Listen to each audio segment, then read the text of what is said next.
Saan tayo iinom ng tubig, MJ? Saan tayo iinom ng tubig? Sa dagat. Good evening mga kapamilya. So ngayong araw po ay ipapakita ko po yung place na pupuntahan po namin na muntik na ho kaming hindi makapag-book para sa Semana Santa. At meron pa po akong isang anak na marites na nagre-reklamo ko dahil nauuhaw na at tinubuan ng pimples. So this time, papunta na po kami sa may Victoria Alaminos para puntahan po yung i-ocular visit po namin sa Villa Bayani nang merong nagreklamong bata. Saan tayo iinom ng tubig, MJ? Saan tayo iinom ng tubig? Sa dagat. Ano? Maasim. Maasim. Parang kilikili maasim. Bakit tahimik ka dyan? Bakit tahimik ka dyan? Joke walang marites. Uy, nagpupunan siya ng mata niya. Hindi daw siya nakailamos kaya nagluluha-luha daw siya. Sige, may skincare ka. Ilolo na kawan mo. Pimple na nga ba? Arte mo.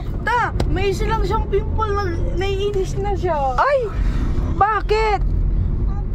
Uni? May pimple siya. Parang mga yung pimple niya. Pakita mo yung pimples mo. Pakita yung pimple mo. Ay, naku. Sinong crush mo? Sinong Huwag na putukin. Hindi Ay, wag mo puputukin. Hindi pwede. Dami ba akong pimples? Pimples dati ako. Huwag kang maingay, tatulog si Mr. Mr. Dagupan. Geography. Dari. Tulog ba siya talaga? Mamaya mag-video kayo pag nakanganak siya. Mula Dagupan to Victoria Alaminos, nakarating na ho kami dito sa Villa Bayani. Kaso, meron pong problema dahil fully book na po ang lahat ng date magmula March 27 to March 30. So, nasayang po yung time namin dito. So, yan. Video ko na lang po yung mga lugar dahil sobrang ganda, tahimik, hanggang sa nakikiusap po kami. Wala, sayang yung pinunta namin dito. Isingit nyo na kami, ate. Vlogger po kami. Wala na daw, fully booked na. Villa Conception daw, tingin daw tayo doon.